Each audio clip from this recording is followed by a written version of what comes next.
really excited to be here. The title is Trauma Using the Body to Respond to the Brain. So I currently, just to tell you a little bit about myself, I'm a licensed professional counselor. I have experience and training in working with clients with trauma. I work at Health Brigade, which is a non-profit in the area. We've been around for about 50 years, and we serve folks who are seeking services, medical and mental health, health outreach, all the pieces, folks who do not have insurance. So we primarily work with folks that would have a hard time finding services in another way. All right, so we'll get started. I do have some of my own kind of group rules or self-care rules I'd like to share with folks. I know we're going to do a lot of the questions at the end, and I understand how the format is, but I still think it's important to kind of discuss a little bit of best practices in regards to any kind of presentation I make, whether it's virtual and whether we do questions at the end or the middle. I like to make sure everybody's on the same page. So the first one I think was already mentioned. It's just really to show respect for yourself and for others, especially in regards to the questions and the answers, even in a format like this. I like to call it the runner's principle. So my self-care practice is running. And when I go on runs, the people I run with, for whatever reason, is we do, it's early in the morning, and it tends to be where you vent and you talk about things and you get things off your chest. And in our running group, we understand that, what's said in a run, it stays in the run. So same thing as like the Vegas principle, right? What happens in Vegas stays in Vegas. Same thing with runners. I will kind of dump my heart out, and then hopefully everybody will forget what I said. So same idea here, whatever we discuss, especially if people share anything, personal matter, we keep within this compounds of this talk. Participate safely. Also related, the questions, obviously they're all optional. So you can ask what you want, you can share what you want, do it safely, do it in a way that makes sense to you. We are going to talk about trauma. I am going to show several videos. If at any point it's too much and you're feeling activated or triggered by any of the things that I'm covering or any of the videos, step away, pause, mute, walk away, no harm, log off, whatever you need to do, but just be mindful of yourself and what you need.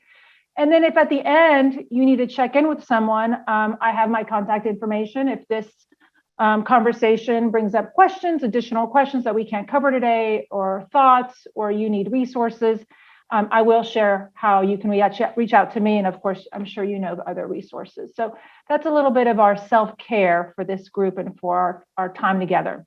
So my agenda. So we are going to define trauma, which seems simpler than it is because it's a complex concept.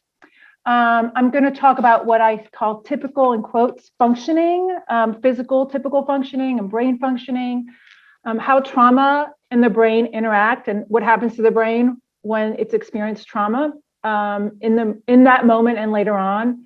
We'll discuss some interesting comparisons between animals and humans and how they respond to trauma. Lesson is that we should really learn a little bit from our animal friends. We'll talk about physical and psychological danger. And then the very end of my time will be spent sharing select mind-body therapies that we have good research supporting as a way to heal trauma. So I'm excited to share that. And that's a little kind of hands-on, and we can practice together.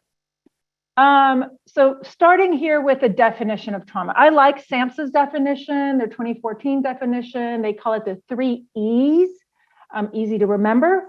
A lot of times people, when they think of trauma, they think of an event, a natural disaster, an injury. They think of this happened, that's traumatic. And there are certain things that we could probably universally agree are traumatic, right? But more than just the event itself are how the event is experienced. So the 3 E's has the individual trauma resulting from an event or a series of events or set of circumstances. So that's what we typically will look at, right? We'll say a natural disaster, like I said, injury, maybe victim of assault. So that's be the event, And that's where we use people start and end. The E that I think matters the most to me, and I think really makes a difference, is that it's not just that the event occurred, it's how that event was experienced by that individual, right? It's the individual unique way a person experiences an event as physically or emotionally harmful or life-threatening. And I'll give you an example of how that might vary in a minute. And then this event that was experienced in a certain kind of way has a lasting adverse effect on someone's functioning, mental, physical, social, emotional, and spiritual well-being. So the 3 E's, I think, is a good way to not limit it to just, whether this is traumatic or not, because it really varies on how it's been experienced. A good example I like to share is when I was in my 20s, I was unfortunately in a pretty bad car accident. My car was totaled. Somebody ran a red light. My car was totaled. Ambulance came. They took me to the hospital. I was checked out. I think I had a whiplash and things like that. I didn't stay very long. I went home. And by the next day, I was like ready to go back to work. I was sore, but I was like, whatever, I needed to get back to work. And probably 4 years ago, I was in a car accident in the parking lot of Health Brigade. And my car was also totaled. And I also had to go to the hospital. And I am not a bad driver, just putting that out there. But we're talking about a good, I'm going to age myself, a good 25-year span of time between these two accidents where, if you just looked at them, they were a car accident, similar damage, similar like hospital kind of time. The event that occurred, my car accident that occurred the second time was experienced by me very differently. So right away, I can tell you, I had, at that time, I had no desire to get a new car. I was in no hurry to get behind the wheel. I dragged my feet. I worked really close to work. I lived really close to work at the time, so I walked to work.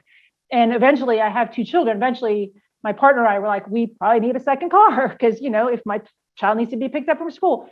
But it took a lot for me to get in a car. It took a lot for me to be able to drive comfortably without really, having kind of a fast heart rate and really responding a certain kind of way. So I feel like while the event was kind of the same, very similar in my 20s and then later on in life, I experienced a car accident very differently in those two instances. So why that is, we could sit here and you guys could analyze me forever. Is it because I had children? Is it, I don't know. Is it because I was, I wasn't 20 and didn't feel I was invincible? Who knows? But it was still a car accident, yet it was experienced by me very differently in those 2 times. So I think that's really important to remember, right? You can talk to somebody who shares a history of parental divorce that was very traumatic and experienced by them with a lot of trauma. And then you may talk to somebody say, yeah, my parents divorced, it was difficult, but at the end of the day, it was the best thing for me, or, it shifted where I lived, but other than that, there wasn't a lot of outcome. There was not a lot of effect on me, on my functioning, my well-being. So again, I like this definition: event, experienced, and effect. So the 3 E's is something to really think about when we're assessing for trauma. That's not the only definition I like. I like these as well. So the first little bubble on your left, experiences that create extreme stress that overwhelm your ability to cope. The reason I like that definition is because it talks about coping. And whether you're talking about trauma or toxic stress, or maybe, what we've all dealt with for the past 1.5 years, this pandemic, a little bit of how we experience something has to do with our coping mechanism, right? So if you're in a moment in your life where you are well supported, you have a lot of protective mechanisms going on, and you experience a trauma, right? You're going to experience it very differently than maybe if you're in a period in your life where you have a lot of unanswered questions, or maybe your housing is unstable, or your job is unstable. So that has a lot to do with how we experience trauma, right? What's going on in that moment? Where are we as far as coping? If we think about the way the pandemic has impacted people in the past 18 months, it really highlighted the disparity, right? The financial disparities among people, the health disparities among people. So some folks had, that elusive 6 months of savings, and some folks had a place to live no matter what, or didn't live alone. So they had that supportive, the people that lived alone and then were truly isolated for 18 months versus the families maybe that still felt that social support. So that had to do with coping. That had to do with the mechanisms that are already in place when a trauma event occurs. So we have to consider that, right? So how is it experienced is going to be impacted by my coping, right? How that stress affects me, whether it overwhelms me, is going to have something to do with where I am as far as my coping mechanisms. So that's a good definition because I think it takes that into consideration. The other blue bubble you'll see in the middle, the idea of thinking of trauma as an injury versus an illness. That speaks to me as a therapist because I really try to move us away from a stigma of illness, mental illness, whatever the illness might be. Trauma is truly an injury. Just like if, you thought about me in my car accident and you looked at, my whiplash, that's a physical injury. But then I also had a psychological injury. Trauma is an injury, right? And when people hear injury for whatever reason, they tend to be kinder and gentler, and it normalizes a little bit. For whatever reason, we struggle with the word illness. So I like injury. I do think it's an injury. Symptoms are really adaptations. This is something that my colleagues will hear me say quite a bit. The people I supervise will hear me say this. I think this is an important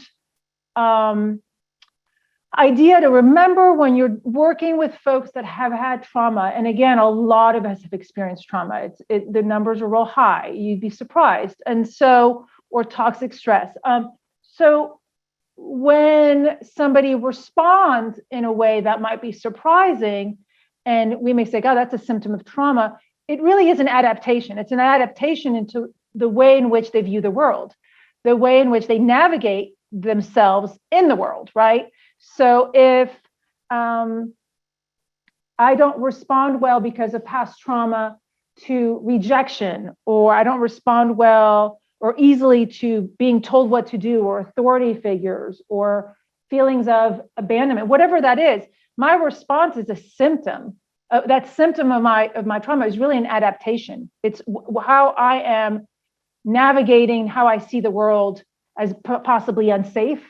How I see myself as far as feeling like I can't trust the environment or others or myself even. So it's something to think about as really an adaptation to what's happening. I also view trauma personally as a normal response to an abnormal situation. And I love this, especially when we're talking about children's responses to trauma and, even adults later on. I typically say it's not the response that is abnormal. So if a child is acting out, or if a child is withdrawn, or an adult, that to me is not abnormal. That's a normal response to an abnormal event or situation, which was the actual trauma. So if we're going to focus on what's abnormal, the abnormal thing is, being brought up in a war zone, or the abnormal thing is sexual abuse or physical violence, right? The response of a 10-year-old to be hyperactive or to be withdrawn, that's to me is a normal response, right? It's again, a symptom is the adaptation. So I focus the response as normal to an abnormal situation. And then again, I like this idea of kind of this interrupted, natural, non-pathological response as a definition of trauma. So if we can move away from pathologizing trauma survivors, I think we're doing ourselves and others a real service, and just looking at it as a response to something. Just like if tomorrow I started having a sensitivity to gluten. A lot of people have gluten sensitivities or celiac disease. And I say, wow, I have a stomachache every time I eat pasta or bread. No one would pathologize that, right? They would say, oh, that's a response. Your body's responding a certain way to this food. Okay, well, trauma is going to be like that. I'm going to show you a lot of the responses we see, and unfortunately we pathologize, are just simply our bodies responding to an abnormal event. So there's nothing that really is a pathology. It's just a response.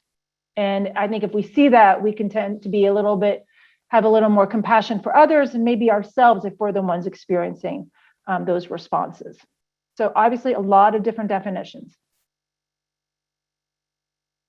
All right, so I'm going to talk about quote unquote normal days and abnormal days in regard to the way that kind of we function and in relation to trauma.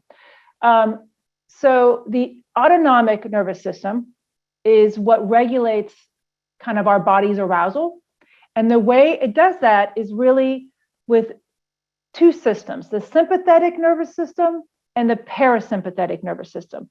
So the sympathetic nervous system uses chemicals like adrenaline to fuel the body and the brain to take action. So we need that, right? That's what we need when a truck is coming at me and I need to jump out of the way. Thank goodness for my sympathetic nervous system, right? It just acts.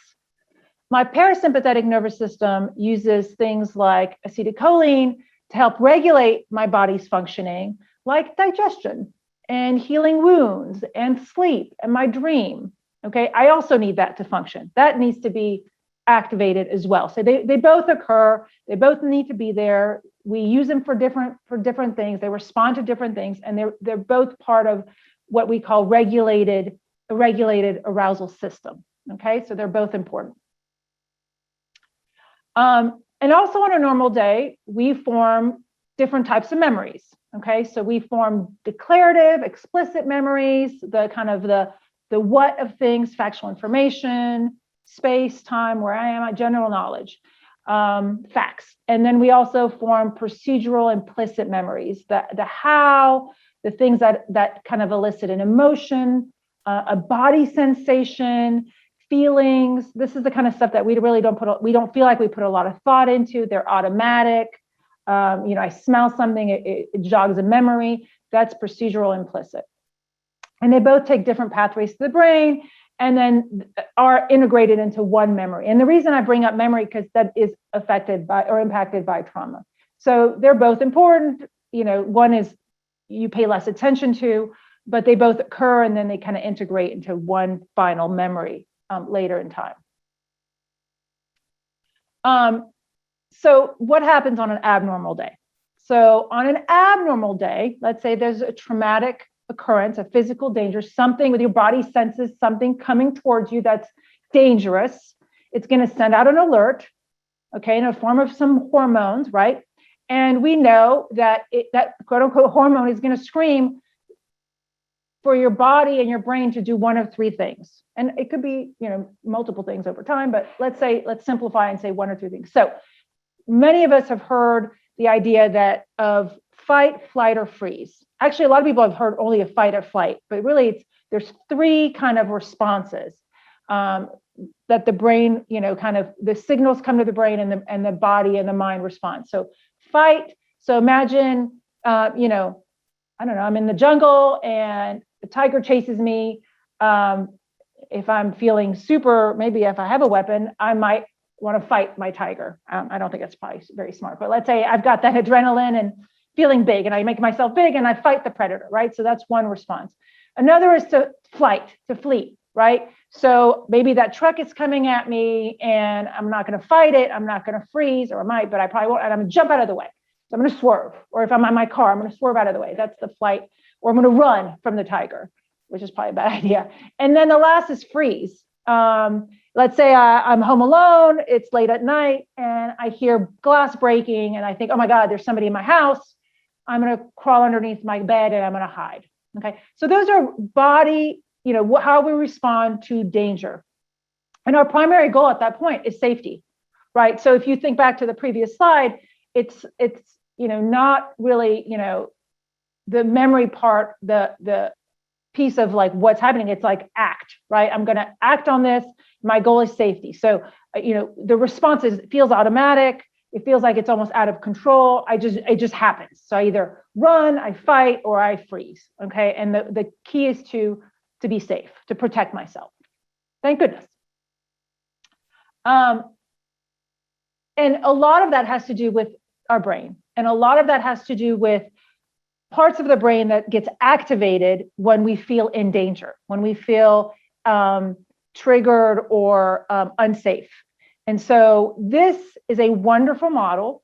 Dan Siegel created this model. It's called the hand model. And I thought he does it I could present it to you, but he does a really good job. So I'm going to show you this very brief clip. I encourage everybody who's listening to take their hand and follow along, because I would love for you to be able to then show this to somebody else when you're done.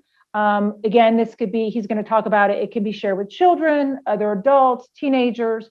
It's just a very clear way to describe how our brain is structured and which parts of the brain gets activated during a traumatic experience or during any moments of danger, and which part is more of the part of the brain that is, I wonder if I should think about this for a while. Let me think through this. The logical kind of frontal cortex part that's like, should I run or should I stay? You're not doing that. You're running. So he's going to explain it.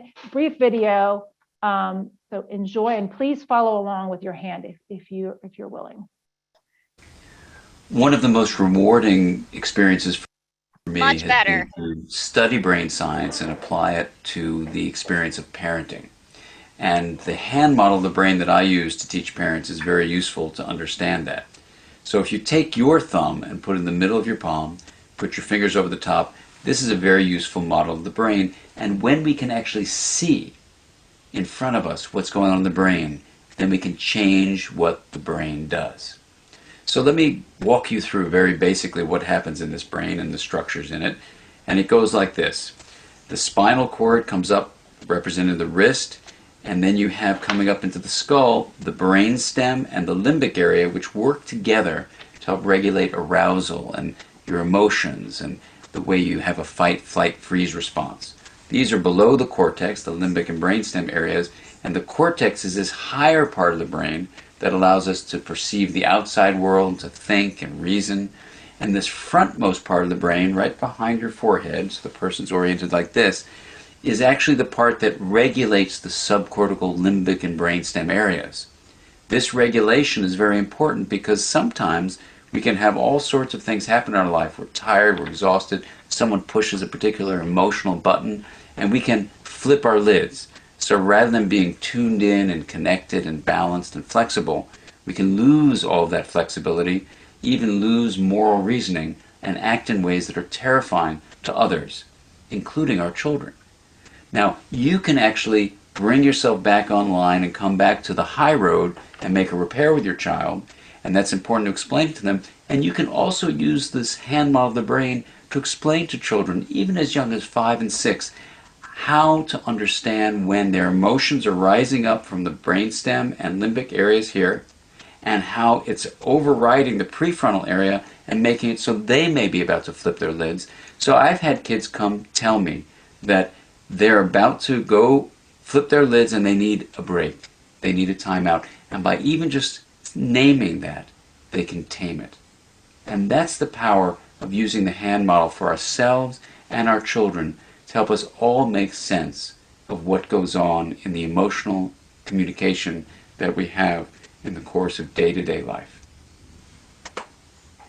So again, I think that's a great model. It's pretty simple. It simplifies this very busy slide, which I'm not going to spend too much time on, highlighting that both parts of the brain are important. Obviously, we need that ability to think and reason and regulate. And we also need to recognize that sometimes we're functioning from what people have called the primitive part of the brain, right?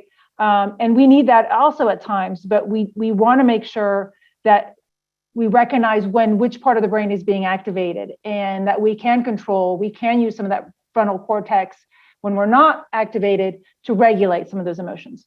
So here you see some of the common impacts of trauma on the brain. It impacts dysregulation. So we see this a lot in folks who suffer from PTSD. I mentioned the memory piece, so a lot of compromised memories.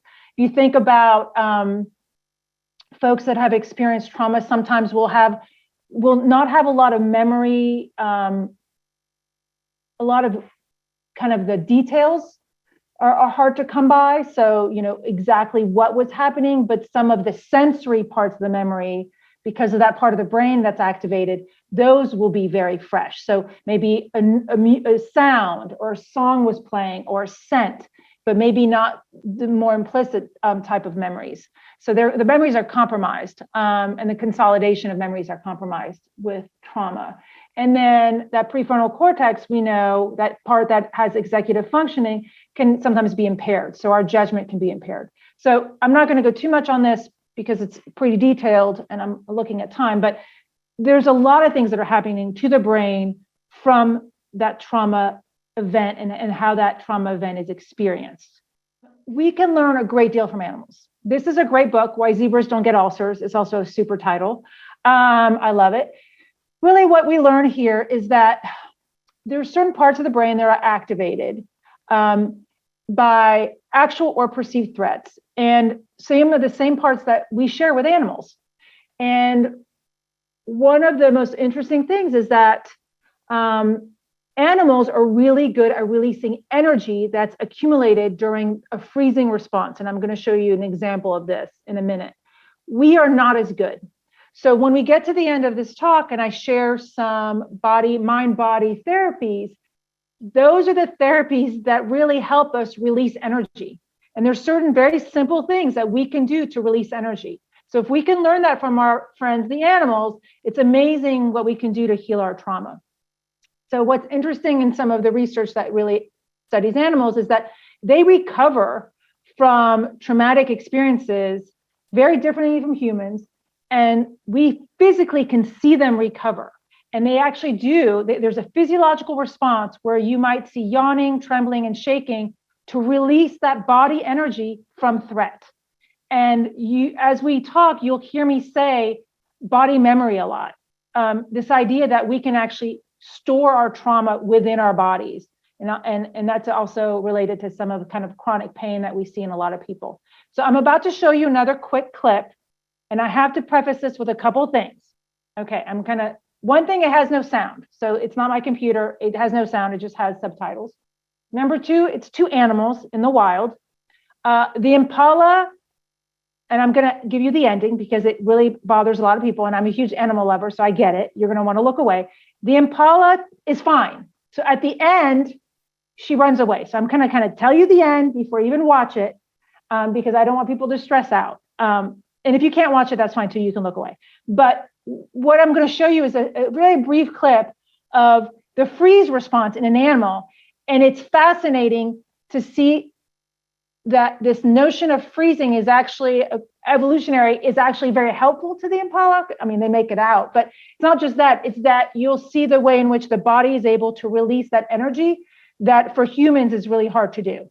So again, it's animals. She's fine. But if you can't watch it, come back in about 2 minutes.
And there she goes.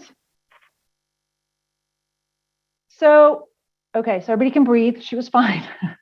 And again, I know that's hard to watch, but what that shows is that unlike animals, we can't reset our nervous system as easily. It would be great as after a traumatic event that we had the same physiological response.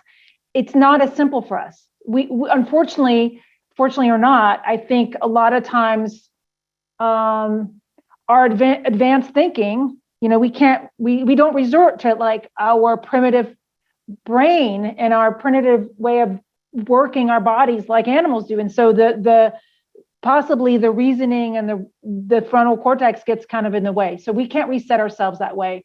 And it leads to nervous system dysregulation. And it also leaves a memory in the body with glimpses of a traumatic experience. So there's a great book, like The Body Keeps a Score, which talks a lot about how we store trauma. So even if I'm not thinking about what happened to me, there's something about this body memory that might then show itself in anxiety and depression and chronic pain. And we've stored it because we weren't able to release it. So, and we know that over time, this activation of a stress response can make us really sick. And prolonged stress can cause a range of physical and mental health issues. So sometimes it's not even just that one traumatic event. Sometimes it's that traumatic event and then the next one, and then the next one, and then just stress. And so there's something that happens in our body that we're unable to release.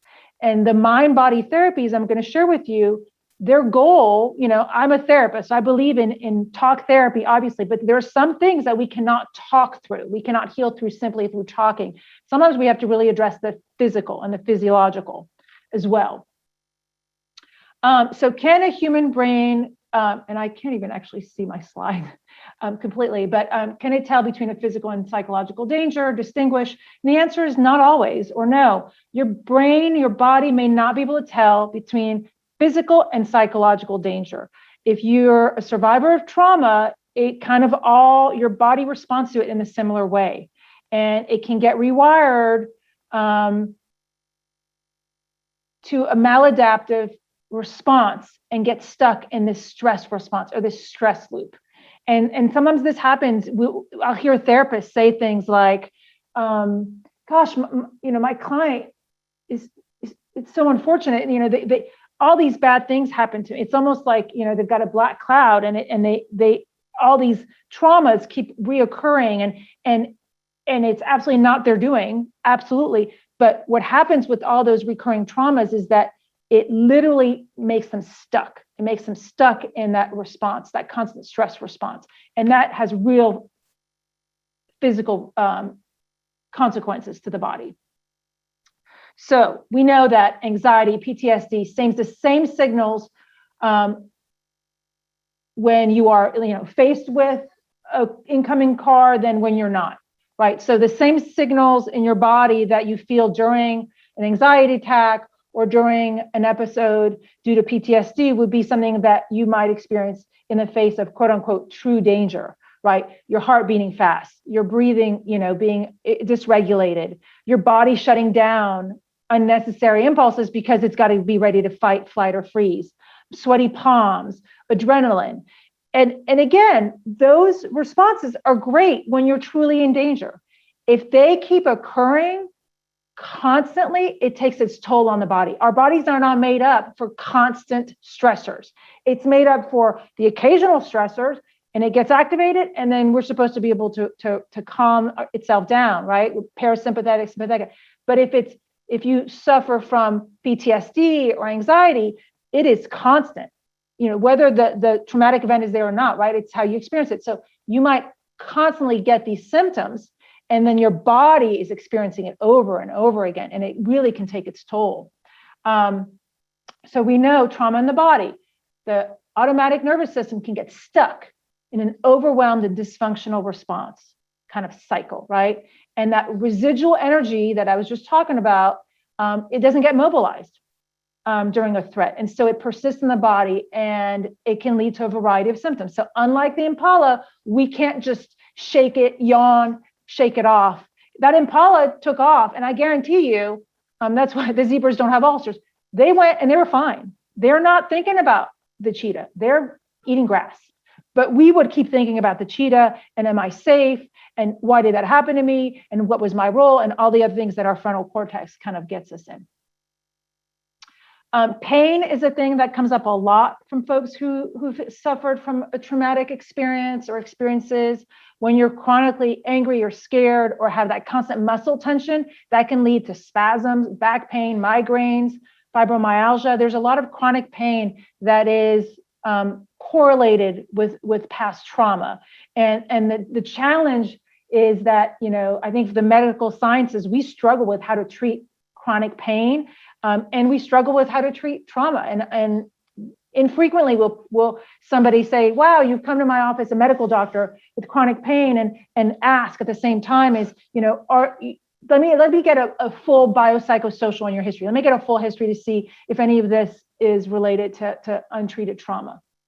But it may be our body's way to try to cope with what happened in the past.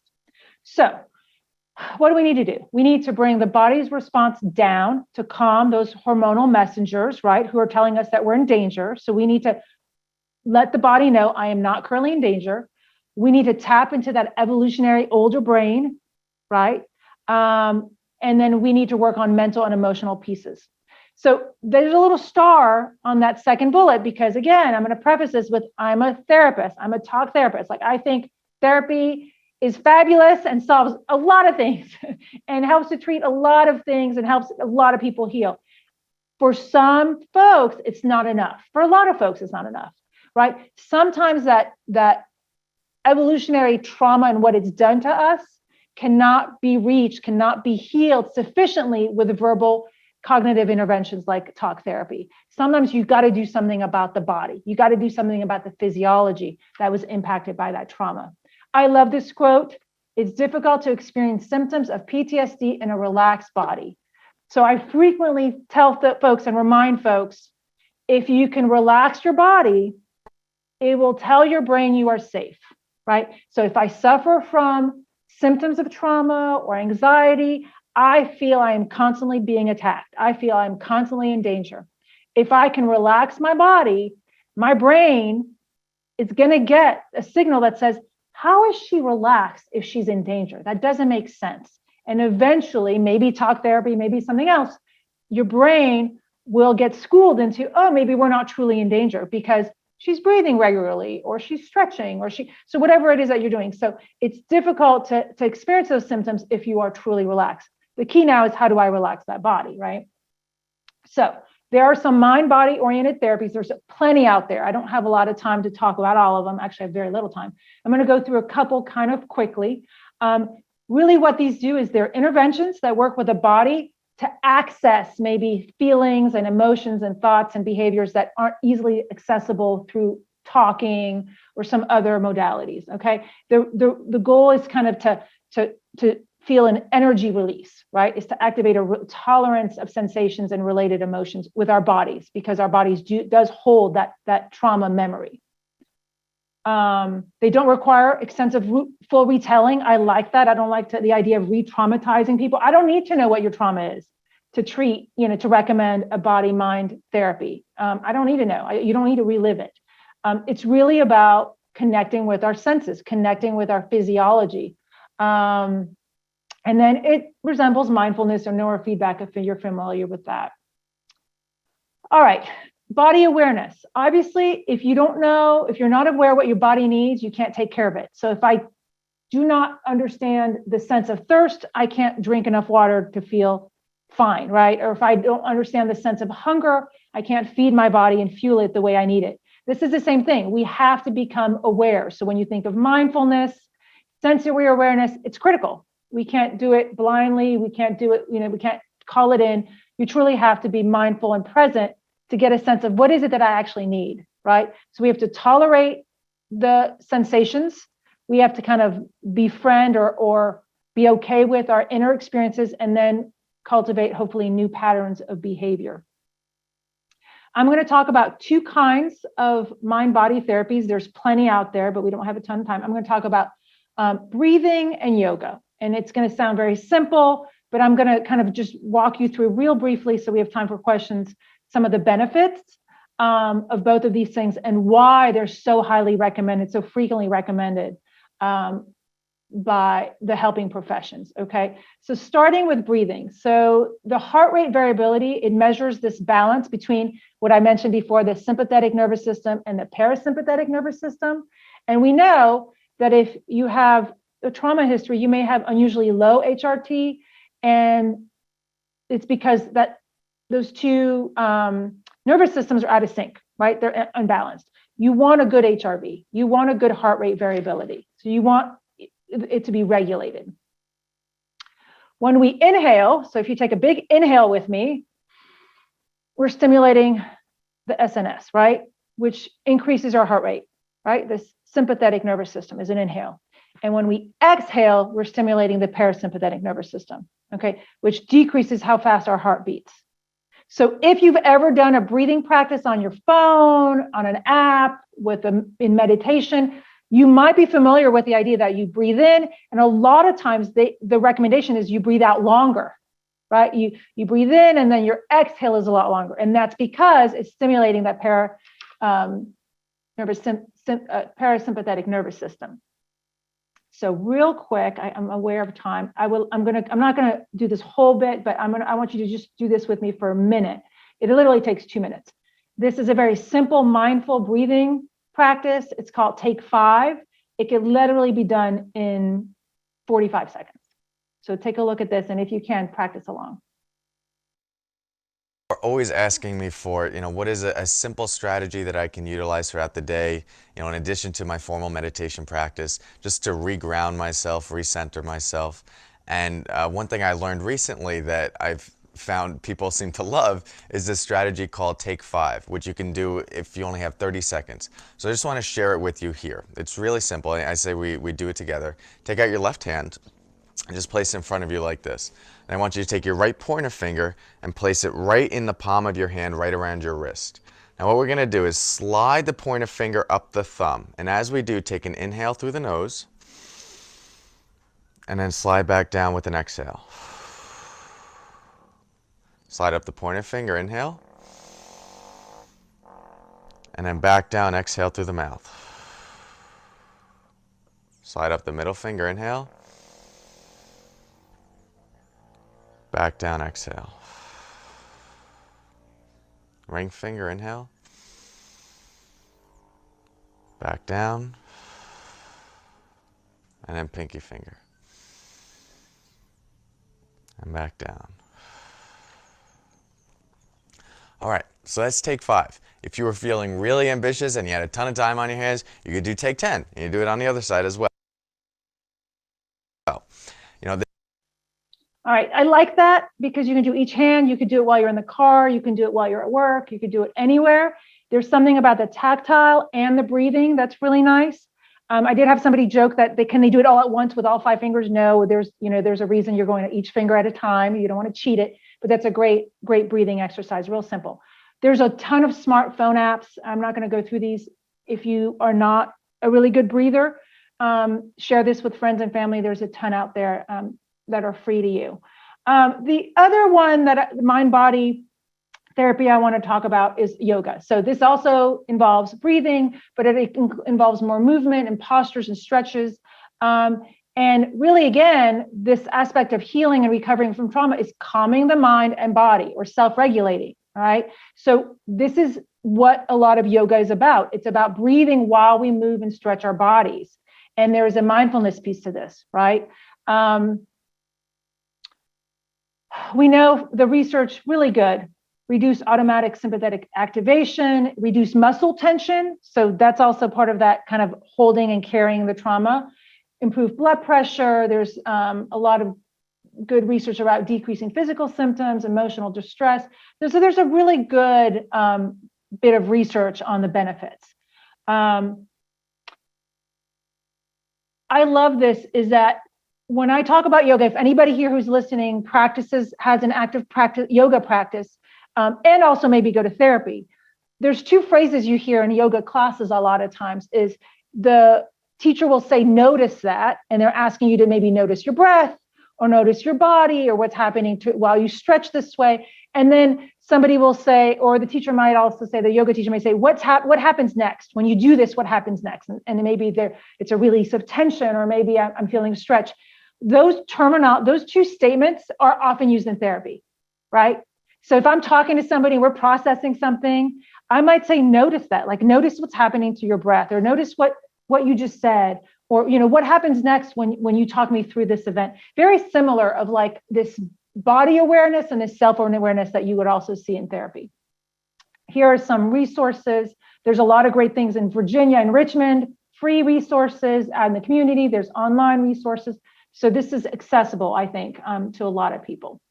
All right, references. And now I'm about 5 minutes past my asking the questions, the part where we ask questions. So I'm going to stop sharing, and then I think we are ready for questions.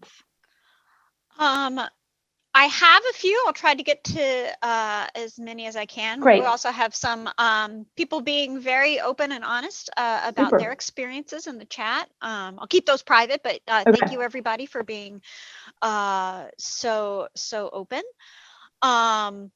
So one question that we had is what in your experience, how do you be there for a person who has trauma and a stressful life, but you're not living near them? Are there Sure. resources to comfort a friend who lives many miles away? Right. Okay, so the first thing is,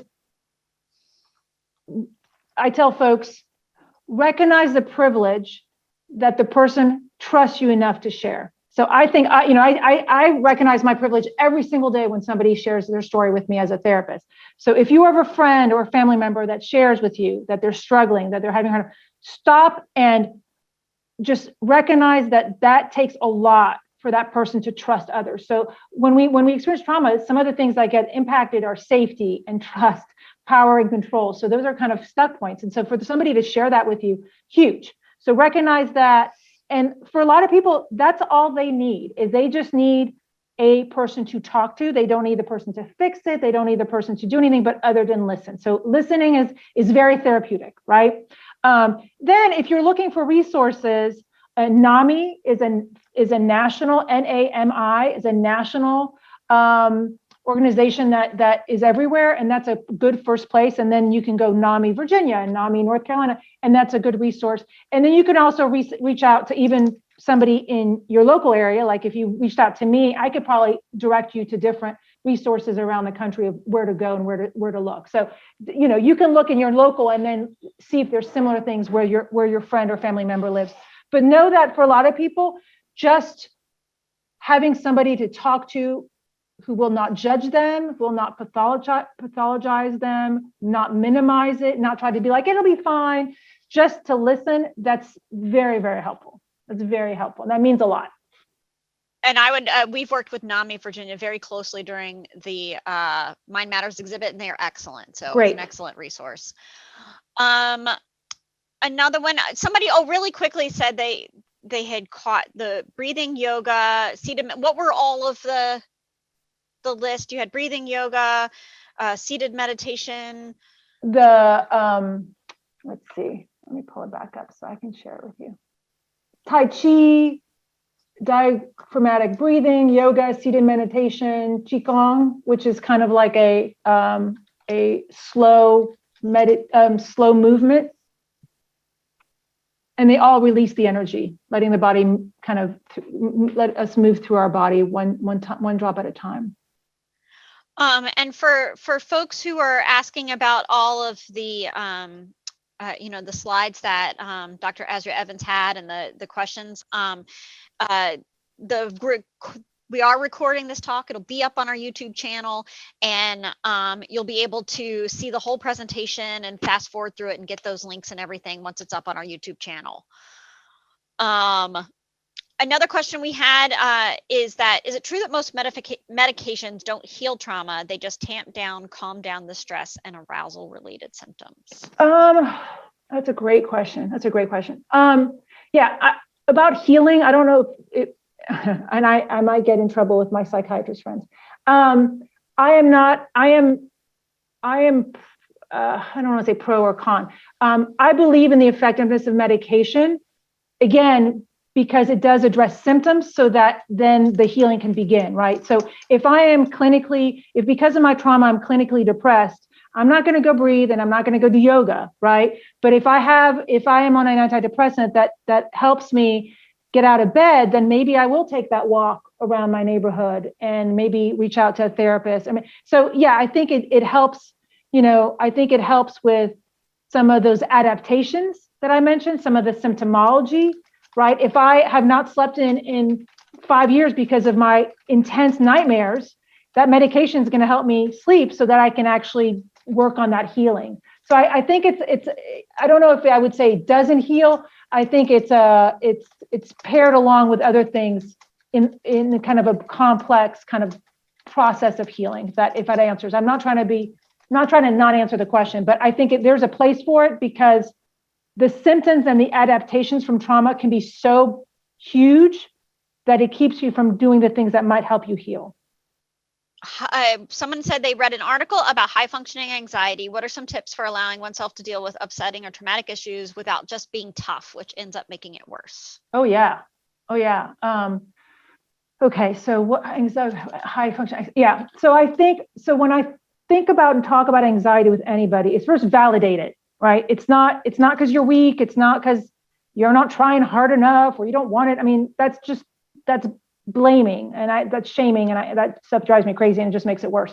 So, really expressing some self-compassion about the struggle, it being real. One of the things when I talk about anxiety, and people are going to laugh, but it's going back to, anxiety. We talk a lot about anxiety and depression, having to do with not being in the present moment. So when you are truly mindful and in this moment, and when you can practice doing that, because that's not an easy thing to do, especially in our world today, but when I can be in this moment right now at 12:58 on this day, nothing is really happening that's wrong. When I get anxious is when I start worrying about the future, when I start about the what ifs and what could happen and the dangers, or a lot of times depression is about looking in the past and regrets and I should have done, I could have, would have, should have kind of thing. So a lot of times I'll tell people those anxieties are real and those depressive thoughts are real. Can you work on being as mindful and present-minded as you can, one little piece at a time, just to get a break, right? So it's not about toughing it out. It's just saying, yeah, those are real things I'm worrying about. Those are real concerns. The pandemic, that was not a joke, that's real. But in this moment right now, can I feel some comfort and release by just knowing that right in this moment, nothing really wrong is happening. I'm not in physical danger or in psychological danger in this moment. And sometimes it's as simple as one moment at a time, one day at a time. That's not a fluke. That's what people need to hear because they want to be validated that their experiences are real. And it's not as simple as toughen up and, just get stronger. Validating experiences, I think, goes a long way. How does one treat an ongoing trauma, such as a fight with cancer, and hearing and fearing news over and over? How can I maintain calm to also help the body heal? Yeah, that's great. Something like an illness, you can't really kind of shut that away. Something like news, again, this came about a lot in the past year. We have to set boundaries. And unfortunately, the way the world we live in, it's constant barragement of news and stimulus, right? So if you think about our ancestors, we were not getting, what happened to the guy 5 villages away. You knew what was happening in the here and now with your immediate tribe, and that's what you dealt with. So I think what happens, whether it's social media, whether it's the national news, or you have to set boundaries. You have to, at some point, you have to say, you have to stop. You have to shut that stuff out. And it's not denial or avoidance, but I think your brain can only take so much. And so you can start, setting limits. And if it's an illness, okay, well, again, I'm going to stick to the moment. What can I do if I have a cancer diagnosis? What can I do right now? Is the right now I can eat? I don't know. I'm tired and I'm going to take a nap and I'm going to be okay with that. Right now, I'm going to reach out to somebody and cry on their shoulder. Like maybe it's really, minimizing the stimulus. Because I do think, unfortunately, let's not minimize, historical trauma, intergenerational trauma, cultural trauma, racial trauma. I mean, it's constant. So sometimes we have to shut all that stuff out just to feel comforted in that space, in that moment. And that is one way to do it, is to create some boundaries and be okay with it, and recognize I'm doing this for my own self-care and self-compassion, that, I'm not going to turn on the nightly news. I'm not going to miss anything. I'll be okay. I'm going to sit here and do something for me in this moment. So I do think we have to force, because of so much is kind of in our face all the time, we have to create those boundaries in order to protect ourselves sometimes for that constant recurring trauma, because the body will never heal from that, right? It's just going to be in a constant state of activation if we don't kind of create a safe space for it intentionally. Thank you. So I'm sorry we weren't able to get to everybody's questions. These were some amazing, really good questions. I really appreciate that everybody could join us today. You were wonderful, Dr. Azria-Evans. Thank you. I'm sorry. I know I talked a little long, but it's because I'm so passionate about it. and rightly so. Thank you for joining us, everyone, today. We will be back here next week with a different topic. It will be our own astronomer, Justin Bartle, talking about asteroids and extinction events. So if you'd like to join us, please sign up, and we'll see you next week. Have a good rest of your afternoon, everyone.